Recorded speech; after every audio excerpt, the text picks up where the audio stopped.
P Veerappa, Manjula H K, Haleshappa K, Malleshappa H K Jayanna, H P Rudrappa, Praveen Kumar 20 lakh ರೂಪಾಯಿ ಕೊಟ್ಟಿದ್ವಿ. 20 ಲಕ್ಷ ರೂಪಾಯಿ ಚೆಕ್ ಕೊಟ್ಟಾರ.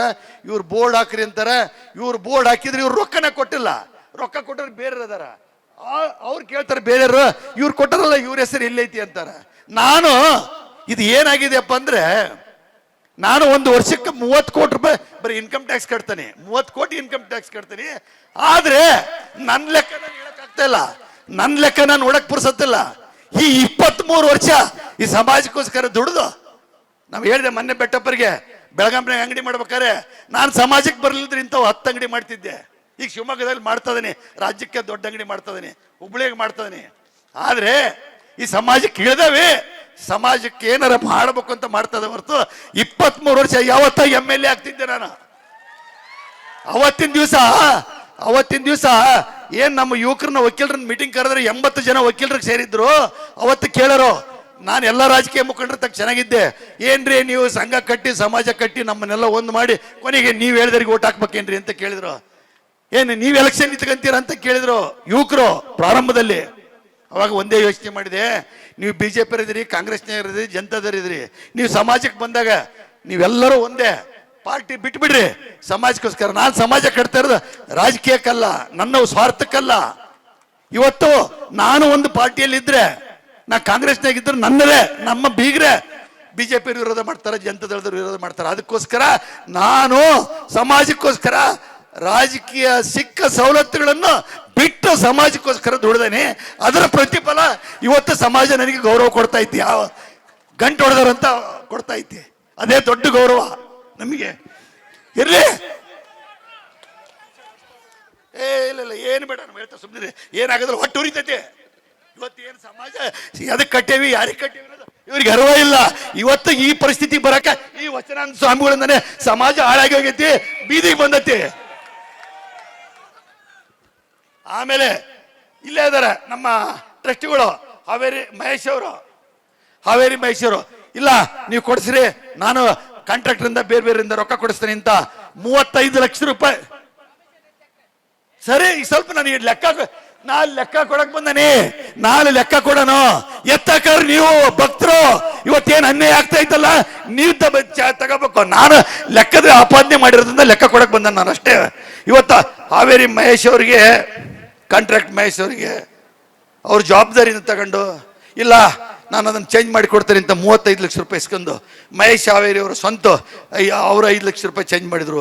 ಸೋಮಶೇಖರ್ ಅಂತ, ಬಸವರಾಜ್ ಅಂತ, ಶ್ರೀ ಹರ ಅಭಿವೃದ್ಧಿ ಸಹಕಾರ ಸಂಘದಿಂದ KM ವಿಜಾಪುರ್ ಅಂತ, ಯೋಗೀಶ್ ಪಾಟೀಲ್ ಅಂತ, ಶಂಕರ್ ಆರ್ ಅಂತ, ವಿದ್ಯಾಧನಿ ಸಹಕಾರಿ ಸಂಘ ಅಲ್ಲಿಂದ ಶ್ರೀ ವೈಷ್ಣವಿ ಟ್ರೇಡರ್ಸು, CY ಅಂಗಡಿ 35 ಲಕ್ಷ ರೂಪಾಯಿ ಇಸ್ಕೊಂಡು ಈ 80 ಲಕ್ಷ ರೂಪಾಯಿನ ಕಲೆಕ್ಟ್ ಮಾಡಿದ್ವಿ.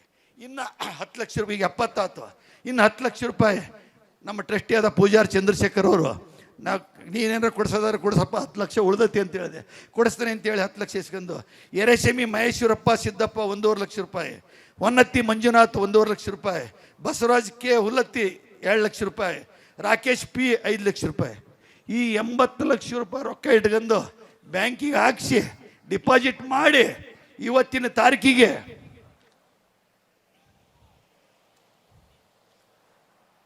1,68,42,500 ರೂಪಾಯಿ ಇದೆ. ಇವರು ಒಂದು ತಿಂಗಳಲ್ಲಿ ನಾನು 1,70,00,000 ಕಲೆಕ್ಷನ್ ಅವರು ಮಾಡಿ ಏನಾರು ಇಟ್ಕೊಂಡಾರ ಏನೋ ಗೊತ್ತಿಲ್ಲ ನಮಗೆ. ಆದ್ರೆ ನಮಗೆ ಕೊಟ್ಟರೆ ಚೆಕ್ ನಾವಲ್ಲಿ ಹೇಳ್ತಾ ಇದ್ದೀವಿ, ಇದು ಇಷ್ಟು ಜಮಾ ಇದೆ. ಇದ್ರ ಜೊತೆಗೆ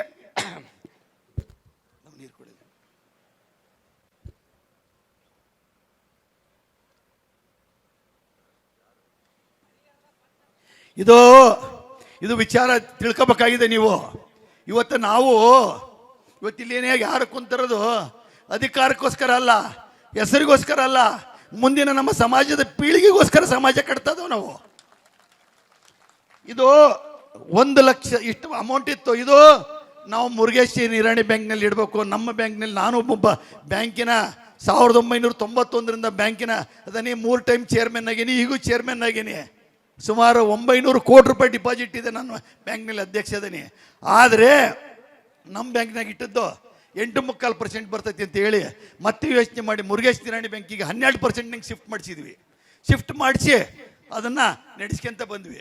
ಆದರೆ ಈ ಮಹಾನುಭಾವತರು ಯಾರಪ್ಪ ಅಂತಂದರೆ ಪ್ರಕಾಶ್ ಪಾಟೀಲ್ರಾಗಲಿ, ಡಾಕ್ಟರ್ ಆಗಲಿ, ಸ್ವಾಮಿಗಳಾಗಲಿ, ಇವರೆಲ್ಲ ಏನು ಹೇಳಿದರು, ಯಾವಾಗ ನಮ್ಮ ಜ್ಯೋತಿ ಪ್ರಕಾಶ್ ಅವರು ಕೈಲೇ ಹಾಕಿ ನನಗೆ ಬೇರೆ ಕಾಂಟ್ರಾಕ್ಟ್ ಕೆಲಸಗಳದವು, ನಾನು ಇದನ್ನು ಮ್ಯಾನೇಜ್ಮೆಂಟ್ ಮಾಡೋಕ್ಕಾಗೋದಿಲ್ಲ ಅಂತ ಹೇಳಿದಾಗ ಈ ಪ್ರಕಾಶ್ ಪಾಟೀಲ್ರು ನಾನು ವಕೀಲ, ನನ್ನವು ತಿಂಗಳಿಗೆ 8 ದಿವಸ ಖಾಲಿ ಇರ್ತಾನೆ, ನಂದು ಯುನೋವಾ ಗಾಡಿ ಇದೆ, ನಾನು ಗಂಗಾವತಿ ಸಿಂಧಿ ಆ ಕಡೆ ಎಲ್ಲ ಹೋಗಿ 1,000 ಚೀಲ ಭತ್ತ ಎತ್ಕೊಂಬರ್ತಾನೆ, ಅವಕಾಶ ಕೊಡ್ರಿ ಎಂದು ನಾವೇನು ಮಾಡಿದ್ವಿ, ಮಾಡ್ರಿ ಅಂತ ಹೇಳಿದ್ವಿ.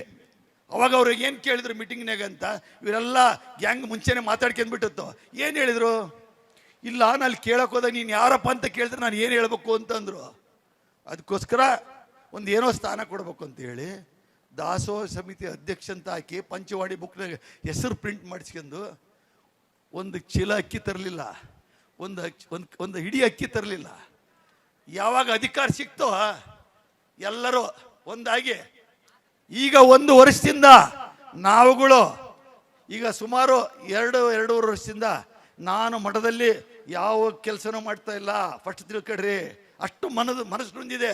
ಒಳಗೆ ಬಿಲ್ಡಿಂಗ್ನಲ್ಲಿ ಸಹಿತ ನಾನು ಹೋಗಿಲ್ಲ.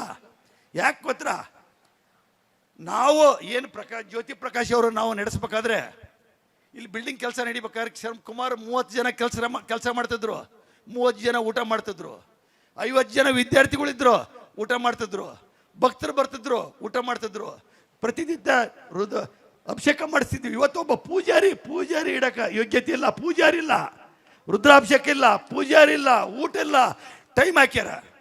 ನಮ್ದು ಅವಾಗ ಖರ್ಚು ಎಷ್ಟಿತ್ತಪ್ಪ ಅಂದರೆ ಕೆಲಸಗಾರದ್ದು ಊಟದ್ದು ಎಲ್ಲ ಸೇರಿ ತಿಂಗಳಿಗೆ 3 ಲಕ್ಷ ರೂಪಾಯಿ ಬರೋದು. ಇವರು ಇಲ್ಲಿ ದುರುಪಯೋಗ ಇದೆ. ಉಮ್ಮಣ್ಣರು ಎಲ್ಲರೂ ನಂಬ್ತಾರೆ, ಉಮ್ಮಣ್ಣರು ಹಿಂಬಾಲಕರು ಗಂಟು ಹೊಡಿತಾರೆ. ಶಿವಣ್ಣ ಇಡೀ ಜೀವಮಾನನೇ ತ್ಯಾಗ ಮಾಡ್ಯಾನ. ಅವನ ಮಗ ಸತ್ರು ಇಲ್ಲಿ ಸಮಾಜಕ್ಕೋಸ್ಕರ ದುಡಿತಾ ಇದ್ದಾನೆ. ಅವನ್ನ ಯಾಕಪ್ಪ ಅಂದ್ರೆ ಅವನ್ನೇ ಹೊರಗೆ ಹಾಕ್ಬೇಕು. ಯಾಕೆ ಹೊರಗೆ ಹಾಕ್ಬೇಕು ಅಂದರೆ ಇಲ್ಲಿ ಏನಾರು ನಡೆದ್ರೆ ನಮಗೆ ಫೋನ್ ಮಾಡಿ ಹೇಳ್ತಾನೆ, ಇಲ್ಲಿ ಇವ್ರು ಯಾರು ಬಂದರೆ ಫೋನ್ ಮಾಡಿ ಹೇಳ್ತಾನೆ, ಅವ್ನು ಹೊರಗೆ ಹಾಕ್ಬೇಕು. ಅವ್ನು ಹೊರಗೆ ಹಾಕಿದ್ದಾರೆ, ಸಂಬಳ ಕೊಟ್ಟಿಲ್ಲ, ವರ್ಷ ಗಂಟ್ಲೆ ಆದರೂ ಸಂಬಳ ಕೊಟ್ಟಿಲ್ಲ. ಸುಮ್ಮನೆ ಬೇ ಕೊಟ್ಟಿಲ್ಲ. ಕೊನೆಗೆ ಎಲ್ಲಿಗೆ ಬಂದರು ಗೊತ್ತಾ ಉಮ್ಮಣ್ಣರೇ, ತಿಂಗಳ ಏನು ಕೊಡ್ಬೇಕು ಅಂದಾಗ ಜ್ಯೋತಿ ಪ್ರಕಾಶ್ ನಾವು ಲಿಸ್ಟ್ ಐತಿ, ನಾನು 25,000 ರೂಪಾಯಿ ಕೊಡ್ತೇನೆ ಹಿಂದೆ, ಕೆಲವರು 20,000 ಕೊಡ್ತೇವೆ ಅಂದರು, ಕೆಲವರು 10,000 ಕೊಡ್ತೇವೆ ಅಂದರು, ಕೆಲವರು 5,000 ಕೊಡ್ತೇವೆ ಅಂದರು. ಈ ಥರ 1.5 ಲಕ್ಷ ರೂಪಾಯಿ ನಮ್ಗೆ ಚಿತ್ರದುರ್ಗ ನಾಗರಾಜ್ ಅವ್ರು ಕೊಡ್ತೇವೆ ಅಂದರು, ಜ್ಯೋತಿ ಪ್ರಕಾಶ್ ಅವ್ರು ಕೊಡ್ತೇವೆ ಅಂತಂದರು. ಕೊನೆಗೆ ಡಾಕ್ಟ್ರೂ ನಾವು 5,000 ಕೊಡ್ತೇವೆ ಅಂತಂದರು, ಎಲ್ಲರೂ ಕೊಡ್ತೇವೆ ಅಂದರು, ಪರ್ಮಿಷನ್ ಎಲ್ಲರೂ ಕೊಟ್ಟು ಅವಾಗ 1.5 ಲಕ್ಷ ರೂಪಾಯಿ ಆಯಿತು.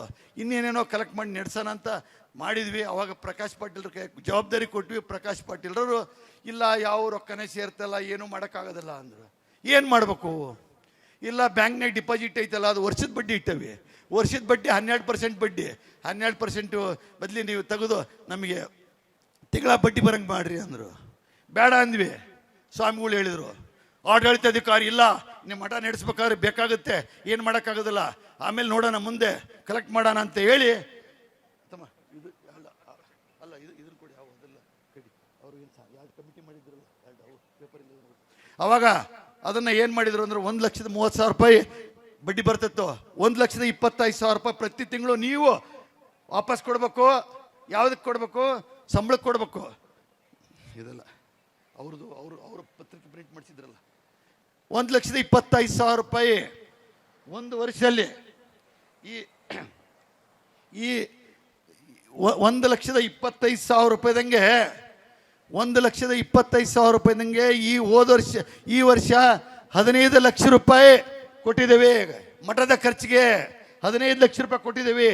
ಇವ್ರ ಕಲೆಕ್ಷನ್ ಎಷ್ಟಾಗಿದೆಯಪ್ಪ ಅಂದರೆ ಬ್ಯಾಂಕ್ ಸ್ಟೇಟ್ಮೆಂಟ್ ಇವ್ರದ್ದು ಕಲೆಕ್ಷನ್ 1,900 ಈ ವರ್ಷದ ಹೋದಲಿದೆ 1/4/25ರಿಂದ 31/3/26 ಪ್ರಕಾಶ್ ಪಾಟೀಲ್ರು, ಮಹಾನ್ ಸ್ವಾಮಿಗಳು ಮತ್ತು ರಾಜ್ಯದ ಪೀಠದ ಆಡಳಿತಾಧಿಕಾರಿಯಿಂದ ಕಲೆಕ್ಟ್ ಆಗಿರೋದು, ಭಕ್ತರಿಂದ ಅಲ್ಲ ವಚನಾನಂದ ಸ್ವಾಮಿಗಳಿಂದ ಒಟ್ಟು 3ರಿಂದ ಕಲೆಕ್ಟ್ ಆಗಿರೋದು 21,104 ರೂಪಾಯಿ ಕಲೆಕ್ಷನ್ ಆಗಿದೆ ಒಂದು ವರ್ಷದಲ್ಲಿ ಮಠದಲ್ಲಿ.